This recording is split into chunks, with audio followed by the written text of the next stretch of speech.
So we move up to the north of England, to Leeds, and welcome Dan Morgan. Okay, just to set the scope a little bit for this one, I think I'm running a bit of an introduction to how we use diffusion as a chronometer in igneous systems, which hopefully will set the scene a little bit for the following two speakers. And what I'll be going through is a little bit about why we might think about using diffusion in igneous systems to try and tell us something about timescales, why this is a very tempting idea, and a little bit about how we go about doing those models. I'm not going to go into too much detail about the guts of the models, but I'll go into sort of broad spectrum description of how we do that. We'll have a look at some early kind of results, kind of things that people are using these models to do. And we'll have a look, I'll go through my treasure chest of failed models and horrors that we've encountered and pull out a couple of examples of kind of things that might be useful to bear in mind, and look at how some of these models can be both useful, but what we need to keep in mind as we kind of use them and employ them. So hopefully that sets the scene. So in the volcanic case, in some ways it looks like an excellent playground for people wanting to study diffusion in minerals. We have this almost ideal system where we have very, very hot materials. We're starting off with magmas containing crystals potentially. Got lots of possible sources of disequilibrium. But due to the very high ambient heat in a magma, diffusion, volume diffusion in crystals should be a relatively speedy phenomenon, certainly at the kind of scales we can measure with a microprobe or an SEM. And the other great thing about igneous rocks is that they often tend to, if we're looking at volcanic products, they tend to arrive at the surface, cool down rapidly, and there's a really strong potential to just quench in all that lovely timescale information regarding what happened in the magma system for preservation and later analysis.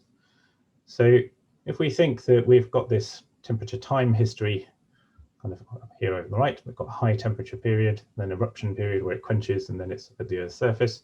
We might be able to look back at some event, and if we can constrain the amount of time it's spent at high temperature, that might tell us something about some kind of magma chamber process, which may be relevant for understanding volcanic hazard and potentially mitigating those hazards, try to understand the nature of eruptions.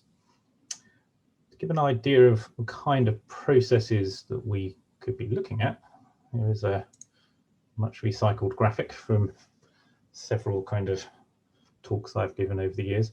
And along the top there, we've got a variety of different types of volcanic process. So everything from eruption triggering, which can be very rapid due to some kind of near spontaneous failure, quite quick kind of processes. The duration of an eruption, which can be from very short all the way up to potentially years, like we see with, say, like Montserrat. Might have processes like the mixing between two bodies of magma that could be quite protracted. And if we're looking at the very slow reactivation of potentially very large, say, silicic systems, we could be looking at processes that go on for potentially millennia or even tens of thousands of years. And there's a variety of different tools that we can use to try and get access to the information, from uranium series disequilibrium, radioactive ingrowth if we've got really strong parent-daughter ratios, like very highly enriched rubidium kind of levels that we get in very kind of evolved rhyolites potentially. Textural methods, things like crystal size distributions, can also offer some clue into timescales, though that often requires some external control on things like crystal growth rates usually, to kind of give us a clue into the time angle.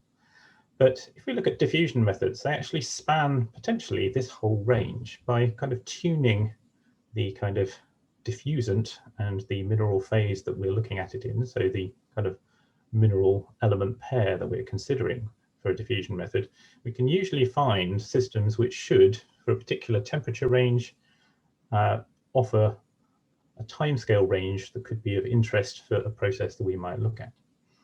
So there's quite a lot of potential variety, and therefore these become really quite tempting methods. I think one of my papers, we actually managed to even extend this over to the left now, down into the minutes range, although that is getting a little bit silly perhaps when we get that far. So if we're thinking about how we actually go about getting a timescale for an igneous system, kind of thing that we're going to need some kind of zoned crystal. We're going to need some kind of disequilibrium that's been induced and allowed to partially decay via some kind of diffusion process.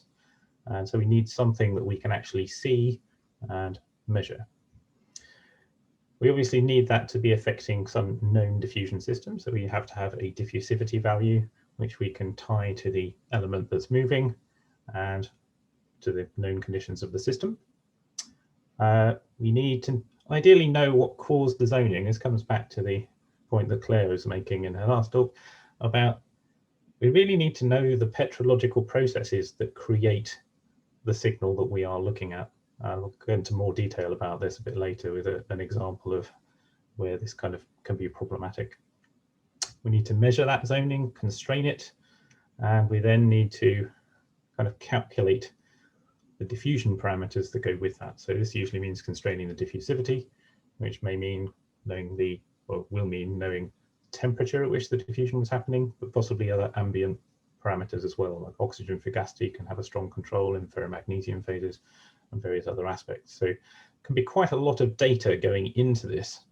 But if we can meet all these requirements and we can constrain our diffusivity, constrain our data coming in, we've got the right kind of crystals, it may be possible to constrain a timescale out the other side without necessarily going into isotopic data sets, but working with major or trace elements within crystals. To think about how we kind of initiate these things, and I'm going quite basic here, so I do hope this isn't a problem.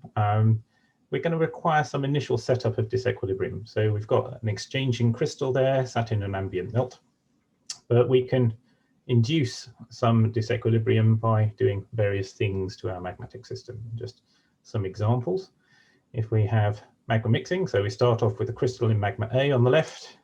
If we move our crystal into magma B, it may react by crystallizing at a different composition because we've changed the ambient melt composition, possibly the ambient melt temperature. It may develop a rim that's different. We will see that disjunction, which may then mature by diffusion as it resides in that second magma. We can also change the temperature within the same magma. So if we heat or cool a magma, for example, cooling, trigger crystallization, obviously move the equilibrium a little bit for what is going to be crystallizing. We may see sudden jump in composition as a result of that. We may also get similar processes with heating. If we supply a lot of heat to our magma, we may trigger resorption, but once we finally reattain the solidus for the phase in question, also liquidus for the phase in question, we may generate a nice zone, and then we will see equilibrium across that zonation kind of mature with continued residence. Similarly, moving the magma around can also induce different types of disequilibrium. So if we bring it towards the surface, allow some degassing, we may trigger a burst of crystallization, and that may be a different composition to what its depth. So these kind of things can all be happening. Once we've got our disequilibrium, leaving it to reside at high temperatures allows that disequilibrium to relax towards an equilibrium condition. But for our system, ideally it's going to be erupted well before that stage. We're going to preserve this partly re-equilibrated structure by quenching it, and then we wander along, pick this up and take it away to our laboratory to force it to tell us all its secrets. Now, kind of typically, if we're going to be modeling these things, we kind of assume that we know the conditions that the rim formed under. So we would typically be doing thermobarometry work on the crystal rims, potentially versus the carrier melt, trying to understand that last equilibrium that formed the outermost zone of interest. We're assuming that those conditions persist until eruption. So in the simplest models, we're usually assuming something like isothermal residence. As Chiara will be developing, we'll be exploring the validity of that assumption in a bit more detail, and I'll touch upon it a bit later in this talk. We assume that the quench phase for the cooling cycle is rapid compared to the residence at high temperature. So we're assuming that the cooling time, any diffusion that's happening during cooling, for example, is usually relatively trivial compared to the amount of time since the zoning was set up. Again, if we're working with the simplest models, we'll often assume the initial compositional profile. So we'll often assume that the core rim junction was probably sharp, usually as infinitely sharp, so a square wave jump in composition in the crystal. I'll come back to the reasons for that shortly.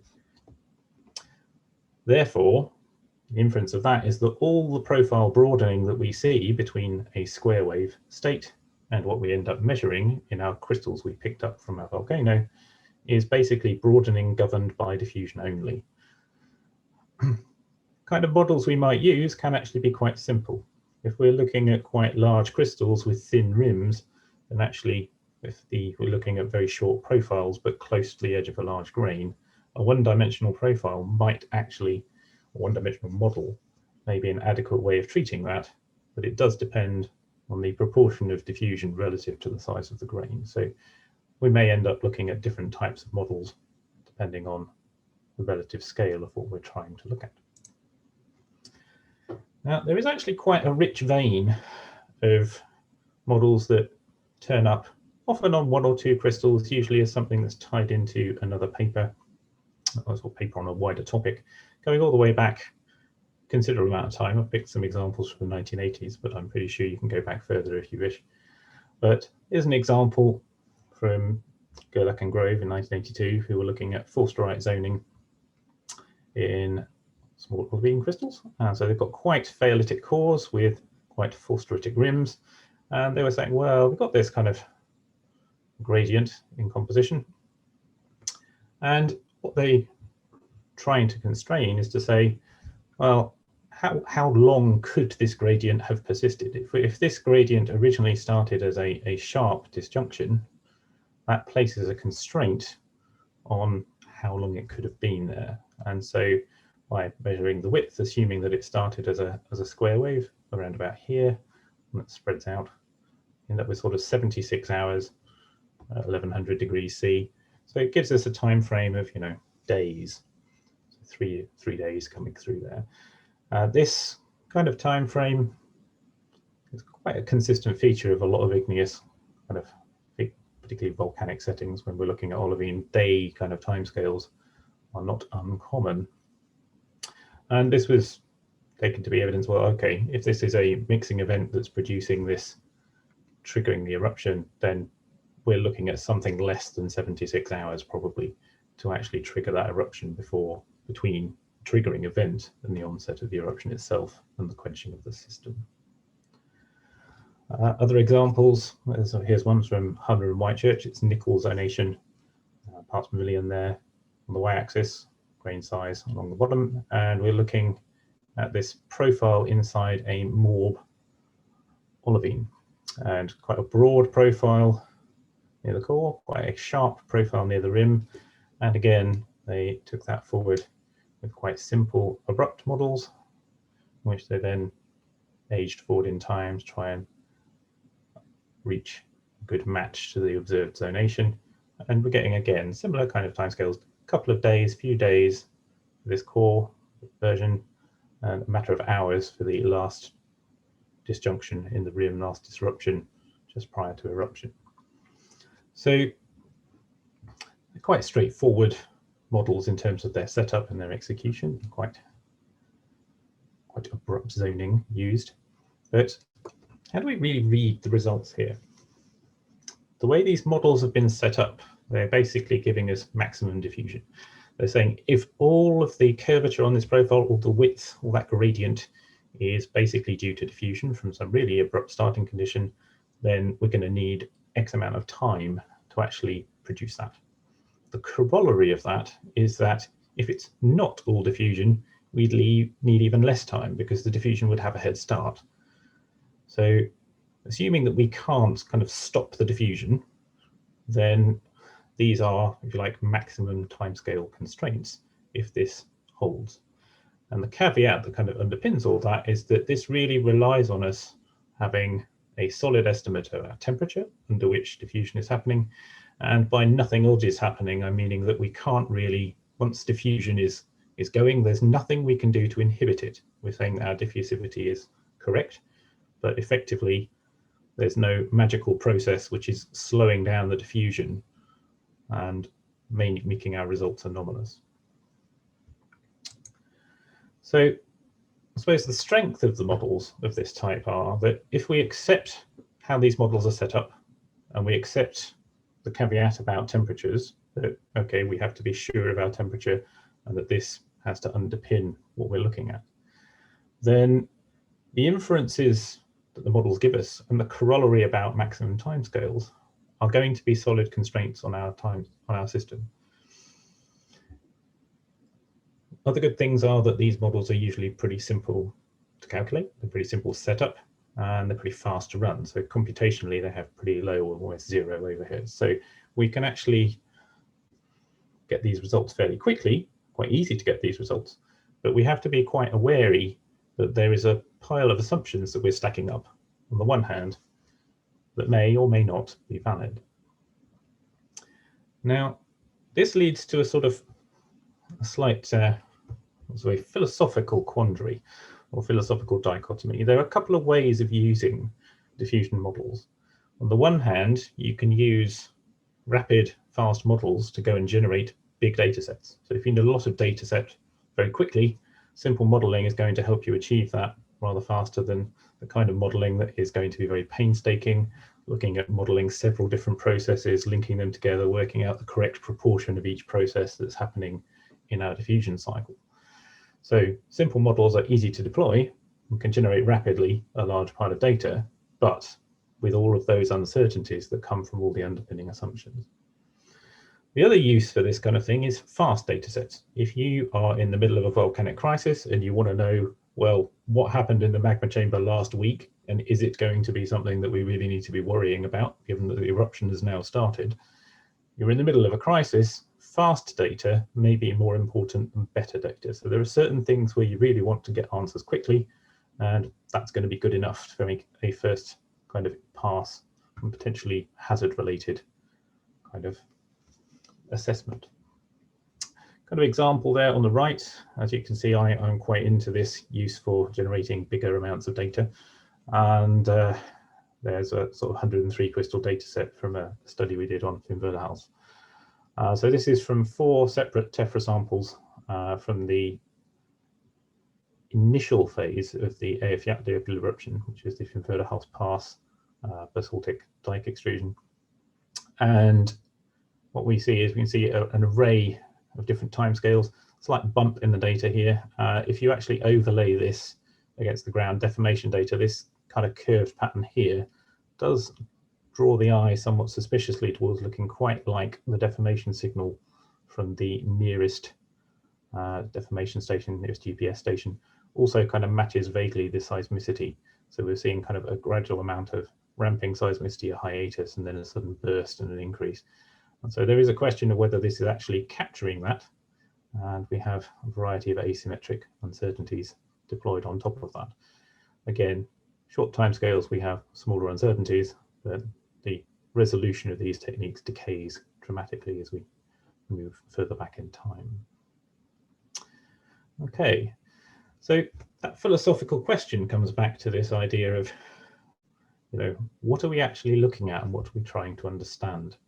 So there are several ways you can use diffusion chronometry, and they're both equally valid. They're just different philosophical takes. And it's a question of whether you're looking for very detailed individual histories or rather more broad spectrum kind of understanding of a larger part of the system. On the one hand, I mean, the way I think of this, it's a bit like if you're trying to study an area, say a new city, it's going to a different city and finding a random person in the city and going, I want your autobiography, and getting a full detail of everything that's ever happened to that person. That's your kind of individual history. It's going to take you a long time to get that information, and it's going to be a very useful thing. If that's what's useful to you, you get a very good impression. The other idea is going to a new city, stopping 150, 200 different people and saying, okay, where have you commuted in from today? How did you get to be in this city? And you can ask a much more restricted question, but you can apply it to a larger number of people, and potentially you will learn something quite different. You'll learn how the crystals or the people or the population came to be assembled, or at least a snapshot of it, versus a very detailed part of a story, but potentially one that may not be as widely applicable. So there is quite a lot of caveat emptor, a lot of really buyer beware things that we need to hold in mind if we're using these kind of models. And there are three questions really. First one is a question to anybody who's intending to use these models is the information from a simple model going to be useful? Now that's going to depend entirely on the problem you're trying to solve, the kind of material you've got, and the constraints you can place on the system. This is something the end user has to bear in mind. Second question, which I'm going to pass on to my colleagues who follow on, is can that model be improved? I think the answer to that is usually yes, but we'll go into details elsewhere. And there's a third question with, well, there's got to be a drawback, right? What are the problems? And I'll go through kind of three of these from sort of things I've encountered over the years. So two of these are quite generally applicable, and one of them specifically applicable to these models. I'll go through them in sequence. The first one, this alludes back to the point Claire made, which is you really have to do your petrological homework. And the first thing you need to know is, what are you actually putting a timescale on? This picture is an olivine crystal from, or pair of olivine crystals from Piton de la Fournaise, 2007 eruption product. Lovely Cyton polished sample. There's no surface defects in here, so you can see beautifully the surface is really nice and smooth. And you can see a lovely enrichment in iron around the outsides of both of these olivine grains. Lovely interaction with the melt on the right-hand side there. Things looking a little bit odder in the center between the interface between these two crystals. And that's kind of the area I want to look at. Now, the images come off the SEM in black and white, but the human eye is actually really bad at looking at grayscale colors and seeing things clearly. So one of the first things I often do is flip them into ImageJ and convert them to fire, which shows a lot more detail into the color scheme, and you can see it a lot more clearly. And we've got these quite hot looking pattern along here, but it's very irregular along the edge of this olivine, which is what's really going on. We look in detail, we can actually see that there's a purple phase stuck in this grain boundary between these two crystals. And effectively, these are little platelets of plagioclase. And where the plagioclase is strongly adhered to the outside of the olivine, the diffusion basically has to go round them. We can actually try and model that if you like. So what we've got on the right there, and just adjust its color scheme to match, we have a model with basically drawn in barriers, and we're running as a set of point and strip sources along the edge of these various places. And you can see how the diffusion fields from all these little tiny point sources merge to give you something that looks very much like what we're seeing in our natural crystal. So we can't really use the diffusion on that crystal to tell us something about the magma chamber. It's very tempting, particularly if we looked only at the right-hand edge of the right-hand crystal. But the texture itself is telling us that the plagioclase microlites were there before the diffusion happened. And at the vent, this magma was not saturated with plagioclase. So this has all happened since it reached the Earth's surface and has flowed down the hillside. So our lava flow sample, while it's got these lovely diffusion patterns in it, the diffusion is not happening perhaps where we would like it to have happened. We're getting a very lovely amount of diffusion signal telling us about what's happened after it arrived at the Earth's surface, but without noticing those little petrological clues about what the plagioclase is doing in our texture and the relationship of the plagioclase to the diffusion timescales. We can't really say what our timescale actually meant. So those lovely diffusion signals are not actually a deep signal, but a lava flow cooling one. And so our first kind of caution here is it really doesn't matter what the timescale is if you don't know what it means. And that means that I would strongly suggest if you're going to be using models like this, you have to do all of the petrological homework first. The diffusion is basically the last thing you do to try and put a timescale on it. Not only because you'll be drawing on that data, the thermometry and so on, but because effectively you really have to have a very strong idea of what it is you're actually looking at. My second kind of point I'd like to make here is to say we really need to also consider the null population. Now, this is something that I know I'm certainly guilty of if you go and look through my publication history, but we tend to study the crystals that are zoned because they're the ones that contain the information and which are rather interesting. But what about the other ones? On this picture here, you can actually see we've got two unzoned orthopyroxene crystals and one with a nice zoned rim. Guess which one gave us a nice diffusion timescale. But these two are not completely uninvolved. We have to actually start thinking about what do they actually tell us about the system and how do we actually incorporate them. So what I'm showing you here is a figure from a piece of paper I was involved with some collaborators at IPGP. And what we're showing you here are a set of potential reservoirs. Now the area of each of these squares or rectangles on here corresponds to a reservoir of crystals growing with particular compositions. The grey part of the reservoir is actually representing the crystals which are unzoned but have those compositions. The crystals which are zoned are actually in the white parts of these boxes, and you can see that they're actually a small proportion of the population. But by actually including all the unzoned ones, we get a much better idea of the scale of the reservoirs that are involved. And we can also look at how transfers between reservoirs are occurring. So each zoned crystal we've studied produces one arrow, if you like. So you can see we've had one move from this one, two crystals move from this reservoir on the left into this one. Most of the others started out in this N5153 reservoir and either moved out and came back, or actually ended up going to a third reservoir, which we don't see any native crystals of, but seems to be some environment that occasionally crystals get to experience. By looking at two different eruptions from the same center, we can also see that there are quite large differentials in the dynamics of how the magmas appear to be exchanging material. So this one, we see largely a flow from this magma reservoir 1 here into magma reservoir 2. So you have a huge transfer of crystals, some crystals going there and coming back, and only one crystal originating in the second reservoir and traveling back. But look at the sizes of the reservoirs, that's possibly proportionate. So this has just come out literally last week, but it wouldn't make much sense without considering all of these unzoned crystals as well as the ones which actually carry a lot of the timescale information. So even the crystals that aren't zoned are important. They give you context, scale, and significance. Here's a fun one. So this one specifically applies to these simple models. And I'm sad to say, I'm sure if you go and look through the literature, I don't need to name names because quite a few of them are me, but if you go and have a look through the literature, you can find quite a lot of examples of models which are almost models. They're almost fits. And you have to be very wary about this.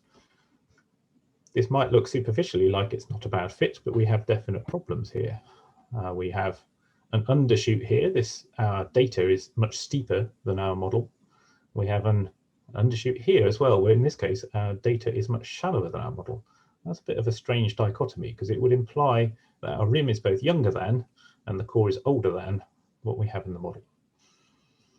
And so how do we actually deal with some of these? Our simple models just are not up to dealing with this kind of problem. So for Fiona's work on Pitandolophonese, about somewhere between a third and a half of her crystals came out with this kind of pattern, where we had this kind of double undershoot relative to what's going on. And you know, if you were fitting with the least squares approach, actually the whole blue curve would shift a little bit over to the left, so it would actually cross in a couple of points.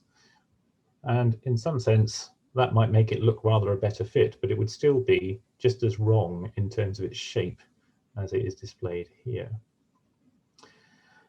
If we go away and improve our model, so this is another one of the crystals in this class, and we've gone for a much more complex model here. This one is allowing us to vary the growth rate, the cooling, and also having a changing boundary condition based on the ambient temperature of the melt and the liquidus surface. If we kind of plug all these things into that kind of model, actually things suddenly get a lot nicer. Also, though, that model is a lot more advanced and frankly a lot more difficult to set up, a lot of iteration required to solve these things. But the answer is different. To look at this one, the answers for this population are between 7 and 45 days.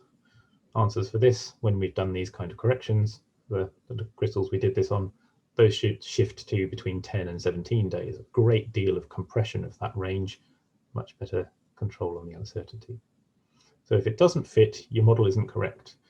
There's possibly an advantage in working out why. Almost fitting is not fitting. So just be careful about that. So why would we use these kind of models? Why would we use simple models? One reason is because they work. They're also a quick way to get an answer, so they're fast.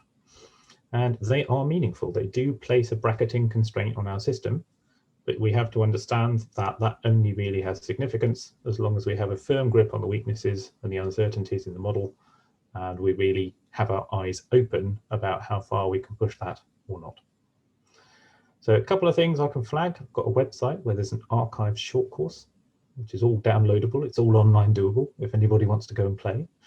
It's archived from the VMSG in 2018, I think.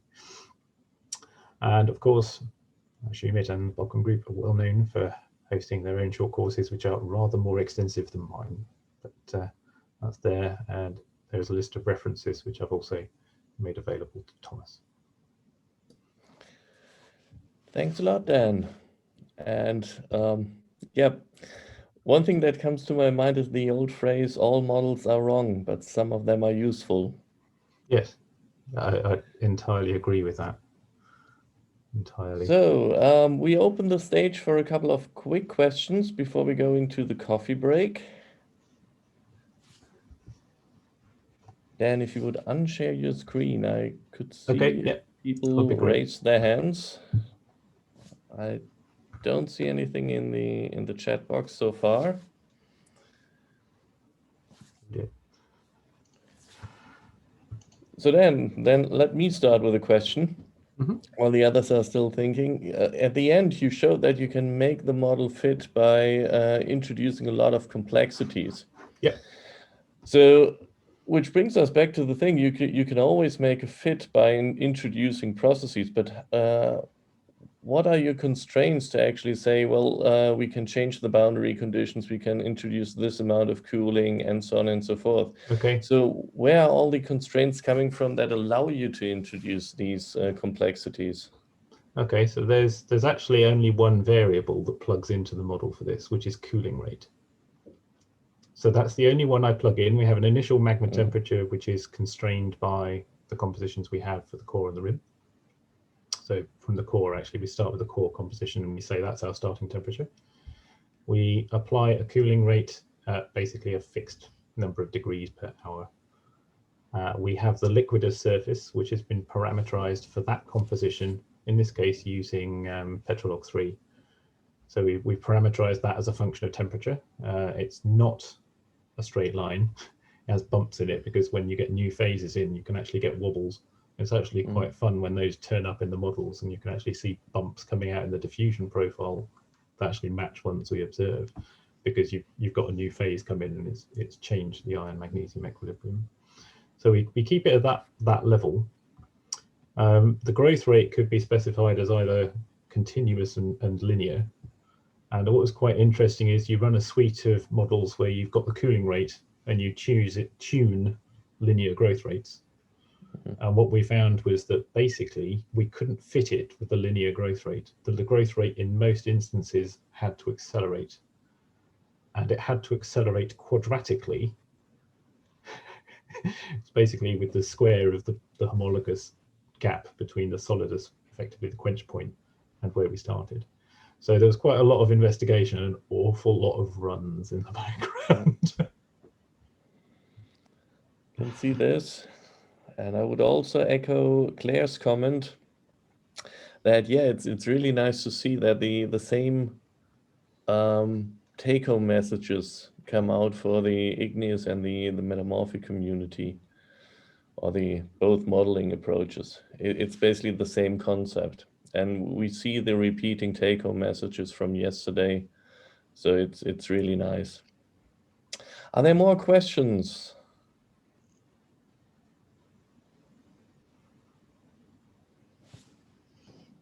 Let me have a quick look. If anyone's raising their hands. Looks like everyone is. Yeah, Tinka, go for it. You're muted. Stupid. Yes.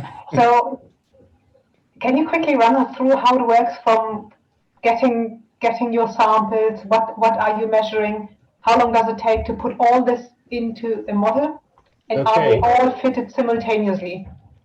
Okay. That's the second question. Oh goodness, that's quite a lot of different things. So there's sort of various constraints you can go there. Most of the stuff I've worked on, I tend to have been working on it quite a long time after eruption. Part of Fiona Cooperthwaite's PhD, and she's still writing this up, she was trying to work on the other end of things, the accelerated protocols, rather than the big data set method. And she managed to get the workflow down to, I think, 26 hours for a 32-point data set from sampling. So sampling, picking, mounting, running, and solving.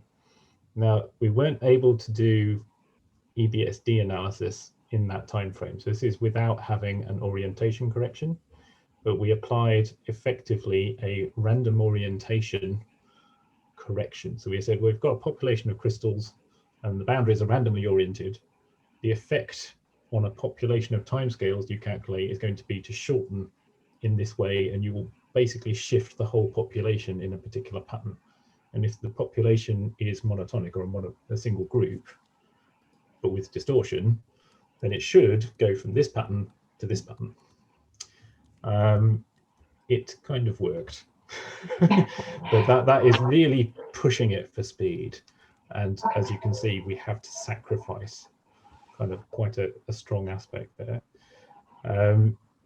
The difficulty, I suppose, is really having all that backing petrology, because you can't brush that if you aren't fairly sure that your system's going to behave. And the sampling in the field really means you pick up the samples, you crush them, mount them, and then randomly polish and take all the profiles you can get. Yeah, that was what Fiona was trying it. Okay. So she basically had she did the sampling time and then the travel time back to the UK. So we kind of assumed that this would be compressed if it was a volcanic process, but the actual work time and man hours, we got it down quite short. Okay, amazing. Pretty impressed. Right. Are there more questions? Yeah, Claire. I've got a quick question. First Claire, Those diagrams you showed with all the arrows pointing in all the different directions, I assume it showed some of those last year at a workshop I was at, but they look really useful. Like, what other applications have you got for those? Like, how can you see those being applied? Those, yes. So actually, yes, basically the origin of those came from the work of Maron Cole with June during her PhD. So I was taking that to the Paris group, and we innovated. The fact that we were actually able to include the null crystals actually only came about due to how the French group worked, which is that they picked all the crystals, they imaged the entire block, and they worked with very small crystals, so they were getting 150, 200 crystals on the block. It's a really useful method for visualizing. Yeah, I'm trying to think of applications, but I'm just like, I've got to find that useful somehow, because that looks really cool, really useful. I was going to say, I can recommend picking up Maron's papers on it, because that explains how that comes through really quite nicely. And I think we've done it, hopefully, a half decent introduction in Clara's paper as well. But yes, it is really useful for tracing pathways and potentially reservoirs as well. Thank you. Okay, we have two more questions. First Chiara and then Alejandro. Yes, it's part of a comment and part of a question. I mean, about the workflow that takes only 26 hours. I mean, it's really great, even if pushing it. Yeah, I know what this means. But of course, I mean, this only works if you know the system very well, so you can just apply everything. I mean, you know the temperature, you know everything, and you can just go on with the data. So do you think we can kind of are possible moving through a petrological monitoring tool somehow? I think there are real limits in terms of monitoring application. I think really we can't do any better than that kind of 26-hour window, and we're always going to be limited to the fact that you have to have an eruption before you can study it. What I think is probably going to be more useful is the generating big data sets to generate an archive back into prehistory for particular volcanoes. To be able to go back to a volcano where this kind of thing can be done and say, right, let's look at the last 20 eruptions of Hekla or something like that, and just say, right, in the last 20 eruptions, 15 of them we got 3-month warning. That's going to be really useful. And 5 of them we got no warning. That's going to be really useful too. So I think that the big data quickly might be more usefully applied to kind of the archaeological record, if you like. Yeah, no, I totally agree. I mean, with the work and the database that we are building up on Stromboli, with all the data well known on a system very well known as Stromboli. I mean, for the last eruption in 2019, I mean, just looking at the sample, even before running any diffusion modeling, I was kind of, yes, I mean, this is pretty much spot on the time scale, because once you know your system, yeah. So big data set, yeah, totally agree. Yeah.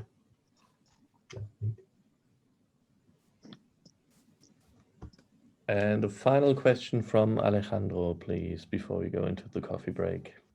Hello, Dan. Thank you very much for the nice talk. I have a very quick question.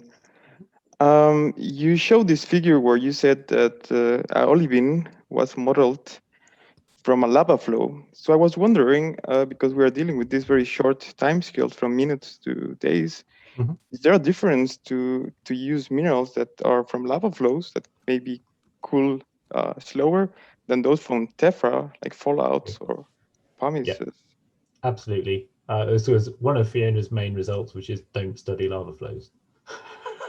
Okay. Which is the timescales that we're getting from those piton samples of days. Basically, we can't really see back to definitively magmatic things in that particular set of samples, because what we're seeing is the lava flow processing. What we were using them for is that they when you look at a whole section, every crystal's diffusion boundaries are very, very similar.